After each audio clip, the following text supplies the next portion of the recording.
catching my eye lately. There's been a surprising number of young NFL players calling it quits early this season. This offseason, I should say. And as usual, when a player retires, we hear the same old rehearsed lines, right? My heart's just not in it anymore. I want to move on to the next chapter of my life. It's time for me to try something new. You know, all those cliche things that makes it sound like a noble, well thought out decision. But let's cut through the noise. Let's cut through the fluff, and let's just be honest right here. These are not big name superstars that are walking away at the top of their game with the fat contracts, endorsements lined up. No. These are most likely guys who have been grinding in the shadows, fighting every offseason to prove they still belong on a roster, battling for playing time, hoping to make the name for themselves as well. The kind of players who NFL careers have always been hanging by a thread. And what's the harsh reality? The summer is a grind, guys.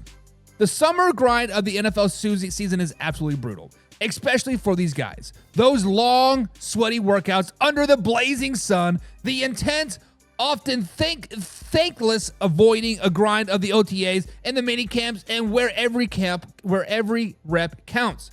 The pressure to show up, perform, and avoid injury while trying to catch those coaches' eyes as well. It's a mentally and physically exhausting. It's not glamorous at all. And after those few years of that, a lot of these players just don't want to keep putting themselves through it. So when you hear about all these early retirements, do not just accept the polite press release version. The truth is, a lot of these players are stepping away because they're worn out from the grind.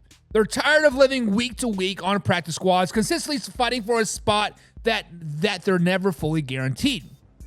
They're looking at their bodies, their future, and asking, is it really worth it in the end? That said, do not count them out just yet. The NFL has a way of pulling these players back in when opportunity knocks.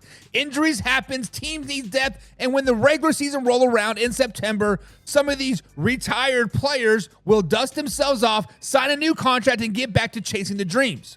So while this offseason wave of retirements may look like a mass exodus, I expect quite a few of these players to return to the field once the games start. It's a tough business, and sometimes you just need a break from the grind, because the love of the game and the opportunity to compete doesn't just appear overnight. All right, guys, so that is my take. What do you guys think? Are all these players retiring a little too early, or is it all just smoke and mirrors at the end of the day? Q.